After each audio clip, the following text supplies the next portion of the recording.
So, welcome back, students. And today's topic is role conflict in the families. So, as you know that in any family, either it is joint family, it is a nuclear family or extended family, there are the some relations within the members of the family.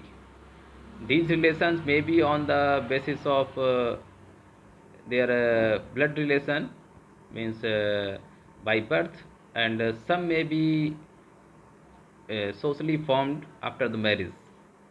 And between these relations, sometimes the people or the members of the families are not agreed, not satisfied on the some matters, and then they create struggling by different matters and issues, and sometimes they quarrel, fight, and the cases and some examples of like the murders and some other torturing activities can be seen easily in the Indian families especially.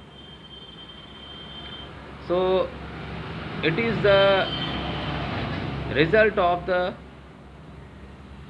conflict between family members and conflict between any two members within the family who are not agreed on any matter or on some matters or issues, and sometimes this disagreement between two members of the family, this take the form of great conflict, big conflict, and sometimes as a struggle or a continuous fight or the regular abusing and torturing matters within the family members. So this conflict between members of the family is due to the supremacy or due to the political ownership or political power acquiring matters.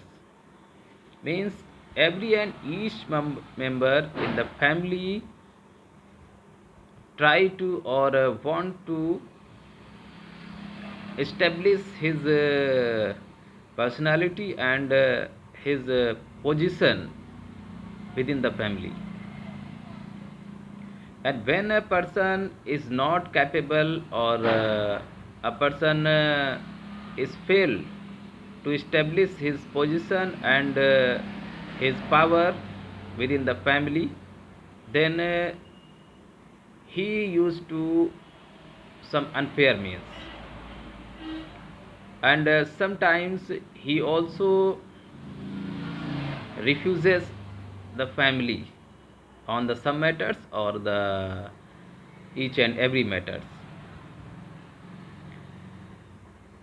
Families are divided especially on the ownership or on the leading approach in two patterns are found in Indian families.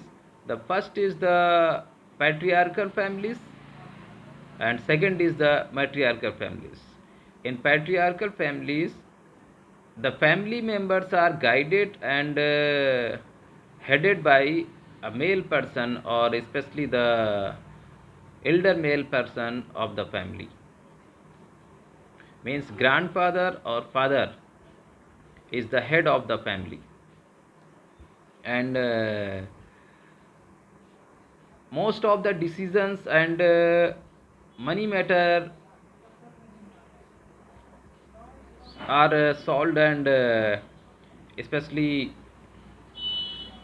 the outside or the work or matters related to the money, these are solved by the male person or the head of the family. And most of the property and authority makes all the favor of the male members of the family. And in these type of families, females and girls are treated some inferior, and sometimes they are also discriminated and avoided during the decisions or during many matters within the family. So these are the male dominant families, patriarchal families. And the second category is the matriarchal or matrilineal families.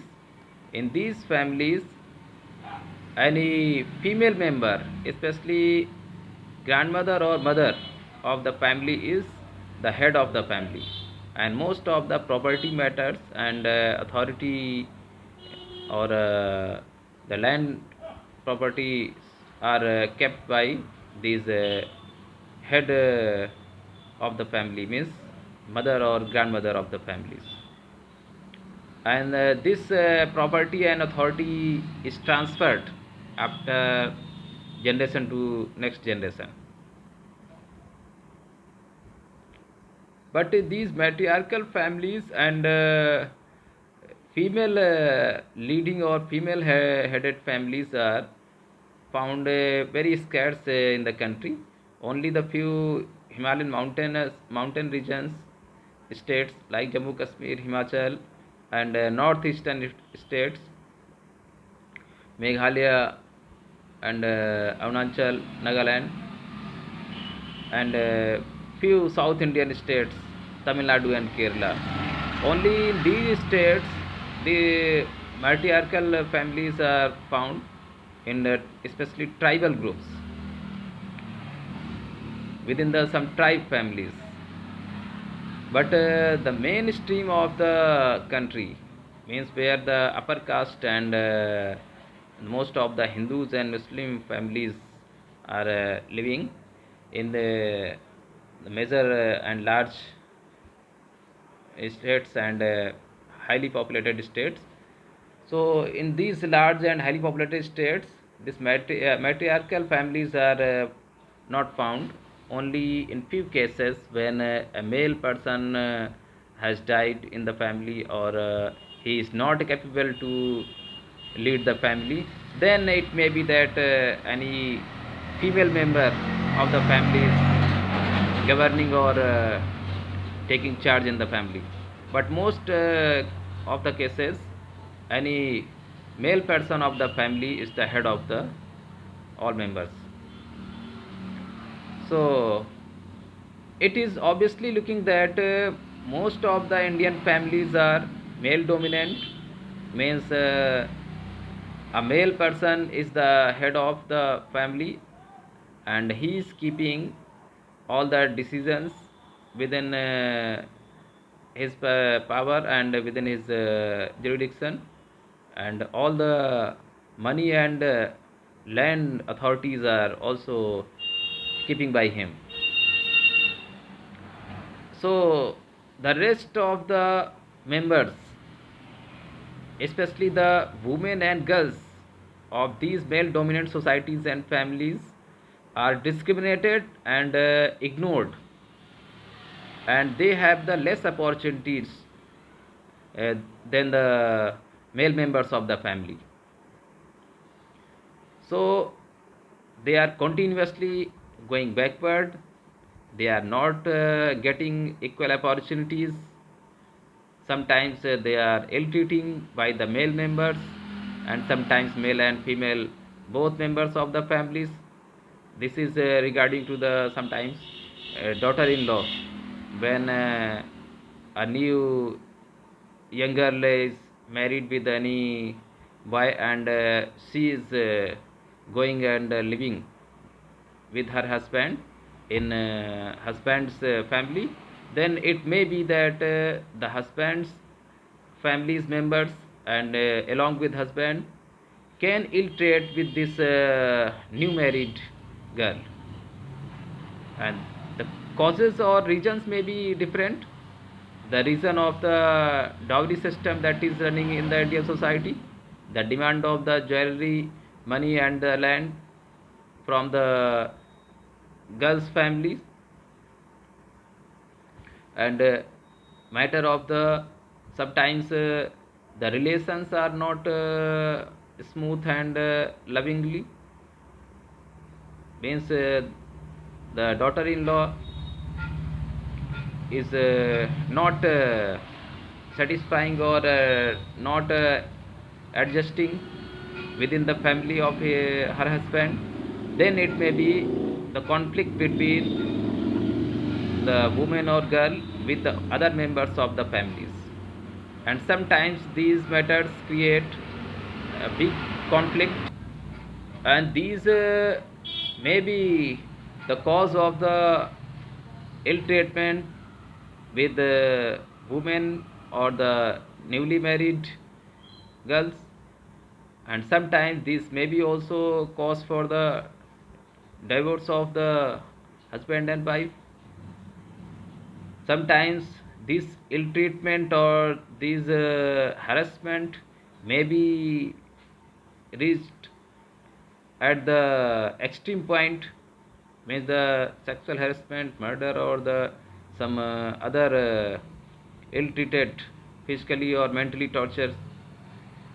So these conflicts are the big challenges for the male dominant societies especially, and the every and each category of the government of the country, either it is the central government or state government, all the philosophers, sociologists, thinkers, social workers, and you can say ultimately each and every member of the society and country is responsible and cannot ignore these conflict and discriminatory matters in the society.